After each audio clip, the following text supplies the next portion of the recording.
Item ಯಾವುದೇ ಇರಲಿ try ಮಾಡಿ ಆಚಿ ಚಿಕನ್ ಮಸಾಲಾ. ಜಿಬಿಎ ಚುನಾವಣೆಗೆ ಕಾಂಗ್ರೆಸ್ ಭರ್ಜರಿ ತಯಾರಿಗಳನ್ನ ಮಾಡಿಕೊಳ್ತಾ ಇದೆ. ಆಲ್ರೆಡಿ ಒಂದಷ್ಟು ಪ್ಲಾನ್ಗಳನ್ನ ವರ್ಕೌಟ್ ಮಾಡೋದಕ್ಕೆ ಕಾಂಗ್ರೆಸ್ ಮುಂದಾಗ್ತಾ ಇದೆ. ಆ ಶತಾಯಗತಾಯ ಪ್ರಯತ್ನ ಮಾಡಿ ಜಿಬಿಎ ಅಧಿಕಾರದ ಗದ್ದುಗೆ ಹಿಡಿಲೇಬೇಕು ಅಂತ ಶೀಘ್ರದಲ್ಲಿ ಚುನಾವಣೆ ದಿನಾಂಕ ಪ್ರಕಟ ಮಾಡಬಹುದು ಆಯೋಗ ಅಂತ ಹೇಳಲಾಗ್ತಾ ಇದೆ. ಎಲೆಕ್ಷನ್ ದಿನಾಂಕ ಹತ್ರ ಬರ್ತಾ ಇದ್ದಂತೆ ಕಾಂಗ್ರೆಸ್ನಿಂದ ಚೆಕ್ಮೇಟ್ ಇಡುವ ಸಾಧ್ಯತೆ ಇದೆ. 5 ಗ್ಯಾರಂಟಿ ಯಶಸ್ವಿ ಬೆನ್ನಲ್ಲೇ 6ನೇ ಗ್ಯಾರಂಟಿಯನ್ನ ಕೂಡ ಸಕ್ಸಸ್ ಮಾಡೋದಕ್ಕೆ ಪ್ಲಾನ್ನಲ್ಲಿದ್ದು, ಭೂ ಗ್ಯಾರಂಟಿಗೆ ಸಿಲಿಕಾನ್ ಸಿಟಿ ಮಂದಿ ಫುಲ್ ಫಿದಾ ಹೋಗಿದ್ದಾರೆ. ಗ್ಯಾರಂಟಿ ಸ್ಕೀಮ್ ಬೆನ್ನಲ್ಲೇ ಕೈ ನಾಯಕರ ಮತ್ತೊಂದು ಬ್ರಹ್ಮಾಸ್ತ್ರ. ಬೆಂಗಳೂರಿನ ಜನರನ್ನ ಒಲಿಸಿಕೊಳ್ಳುವ ಪರಿ ಇದು ಕಾಂಗ್ರೆಸ್ ನಾಯಕರು.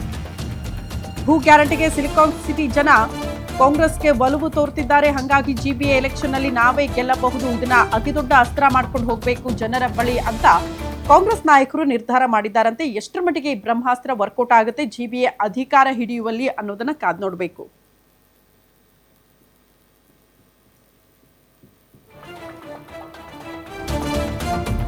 ರಾಜ್ಯ ರಾಜಕಾರಣದಲ್ಲಿ ಈಗ ಮತ್ತೊಂದು ಮೇಜರ್ ಟ್ವಿಸ್ಟ್ ಸಿಗ್ತಾ ಇದೆ.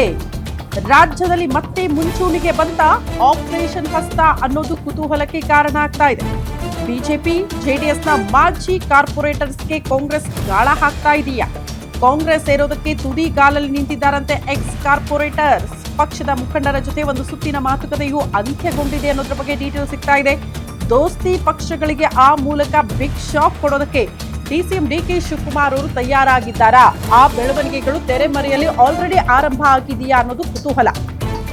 ಮಾಜಿ ಕಾರ್ಪೊರೇಟರ್ಸ್ ಯಾರೆಲ್ಲ ಪ್ರಭಾವಿಗಳಿರ್ತಾರೋ, ಏರಿಯಾಗಳಲ್ಲಿ ತಮ್ಮ ಪ್ರಭಾವವನ್ನ ಹಿಡಿತವನ್ನ ಸಾಧಿಸಿರ್ತಾರೋ ಅಂಥವರನ್ನ ಸೆಳೆಯೋ ಪ್ರಯತ್ನ ಡಿಸಿಎಂ ಡಿಕೆ ಶಿವಕುಮಾರ್ ಕರೆದ್ರು ಅನ್ನೋ ಕಾರಣಕ್ಕೆ ಹೋಗಿರ್ತಾರೆ.